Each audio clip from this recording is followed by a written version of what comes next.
वंदन तुला, उर्मिले त्रिवार वंदन तुला। प्रसिद्ध संगीतकार प्रभाकर जोग यांनी स्वरबद्ध केलेलं आणि राम पाठक यांनी गायलेलं हे भावगीत हे ऐकल्यावर उर्मिलेचं सगळं चरित्र आपल्या डोळ्यासमोर उभं राहतं। राजा जनक, मिथिलेचा राजा जनक आणि सुनयना ह्यांच्या ह्या चारी मुली, सीता ही भूमिकन्या ही प्रसिद्ध आहे, पण उर्मिला, मांडवी आणि श्रुतकीर्ती ह्या तिघी तिच्या लहान बहिणी। राजा जनकाची पत्नी सुनयना ही अल्पायुषी होती। सीतेवरती ह्या तीनही बहिणींना सांभाळायची जबाबदारी होती।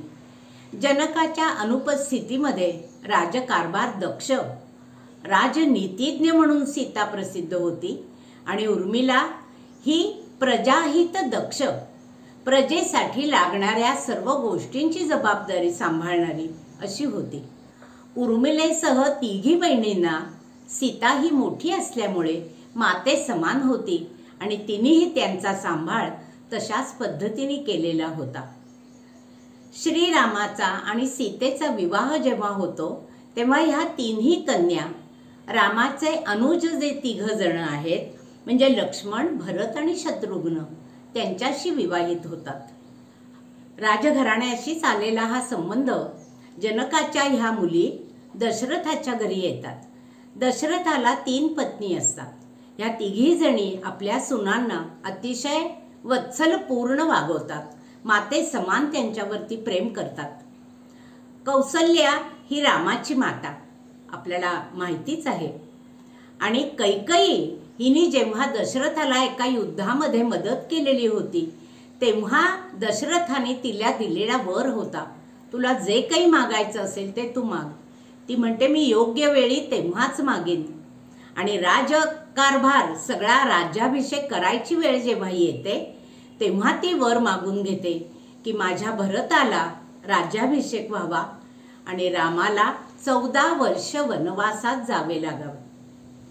ह्या मागणीचा उर्मिलेला सुद्धा दूतांकडून, सेवकांकडून जेव्हा जाणीव होते तेव्हा तीही तयारीला लागते वनवासात जाण्यासाठी। ती पण सीतेसारखीच निग्रहपूर्वक मनाची तयारी करते आणि लक्ष्मण जेव्हा राजभवनात तिला भेटायला येतो त्यावेळी लक्ष्मणाची चौरंगावर बसून पूजा करते, त्याला कपाळाला कुंकू लावते, पाय धुते, आपल्या पदराने ते पाय पुसते आणि त्याच्यासमोर हात जोडून उभी राहते आणि त्याला म्हणते मी पण वनामध्ये येण्यासाठी सिद्ध झालेली आहे। लक्ष्मण क्षणभर अचंबित होतो आणि तिला थोडा सावरल्यावर तिला म्हणतो, अगं मी सेवाव्रत घेतलाय, माझा मोठा भाऊ हा पित्या समान आहे मला आणि सीता ही माते समान आहे, त्या दोघांची सेवा करण्याचं व्रत मी घेतलेलं आहे। ते व्रत तू जर माझ्याबरोबर यायचं म्हणालीस तर त्याच्यात खंड पडेल, मला तुझ्याकडे लक्ष द्यावे लागेल, तेव्हा माझ्या आईवडिलांची सेवा तू इथे राहून करावीस अशी माझी इच्छा आहे। आणि तू रानावनात आलीस तर तिथे हिंस्र श्वापद असतात, भीती असते, त्या सगळ्यांपासून तू दूर राहशील आणि राजमहालात राहून तू सेवा करावीस अशी माझी इच्छा आहे, अशी माझी आज्ञा आहे। एवढं लक्ष्मणाचं बोलणं ऐकल्यावर तिच्याकडे बोलण्यासारखं काही उरतच नाही। पतीची इच्छा तिला आज्ञे समान असते आणि ती तिला ओलांडता येणार नसते। आपल्या सगळ्या इच्छा, भावना, शब्द, स्वप्न आपल्या मनातच ती कोंडून ठेवते आणि लक्ष्मणाची चरणधूळ आपल्या मस्तकी लावते। लक्ष्मण जायला निघतो, त्याची पाठ फिरल्याबरोबर मात्र एखादी वेल कोसळावी तशी ती सुमित्रा मातेच्या कुशीमध्ये कोसळते, हुंदक्यांचा आवाज सुद्धा येणार नाही याची दक्षता मात्र घेते। वनवासात जाण्यासाठी निद्रा देवीची आराधना करून निद्रा देवीला तो प्रसन्न करून घेतो आणि लक्ष्मणाला निद्रा देवी प्रसन्न होते। श्रीरामाची सेवा आणि सीता मातेचं अखंड रक्षण करण्यासाठी निद्रा देवीकडून जेव्हा वर मिळतो तेव्हा निद्रादेवी त्याला म्हणते की 8 तास विश्रांती ही मनुष्य योनीत आल्यावर गरजेची आहे.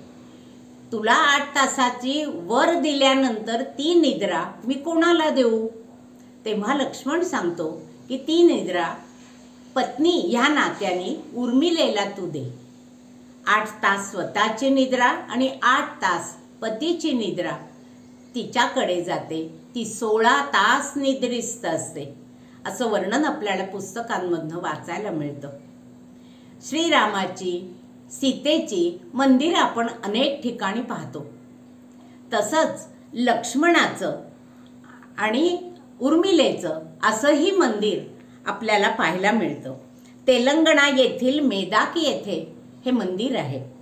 राजस्थानमध्ये भरतपूर येथेही लक्ष्मण आणि उर्मिलेचं मंदिर आपल्याला मिळतं. दुःख हाच त्यांचा स्थायी भाव अशा कवितेंची रचना करणारे कवी ग्रेस म्हणजे माणिक सीताराम गोडघाटे यांनी उर्मिलेचं दुःख वर्णन करणारी म्हणजे तिची मानसिकता वर्णन करणारी अशी एक कविता लिहिलेली आहे. त्या कवितेच्या 2 ओळी अशा आहेत. त्या दाट लांब केसांचा वाऱ्यावर झुलतो साज, दुःखात अंबरे झुलती की अंग झाकते लाज. कविता मोठी आहे, 5 कडव्यांची आहे. इथे ही एवढीच सादर करते. मला 4 ओळी अशा सुचल्यात. दृढ निर्धारी आत्मसंयमी सोशिक होती उर्मिला, पती इच्छा ही आज्ञा मानून सावरते ती मनाला.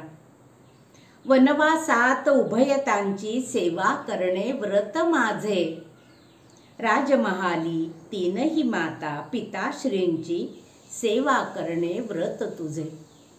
हा व्हिडिओ जर तुम्हाला आवडला असेल तर लाईक करा, शेअर करा आणि सबस्क्राईब करायला विसरू नका.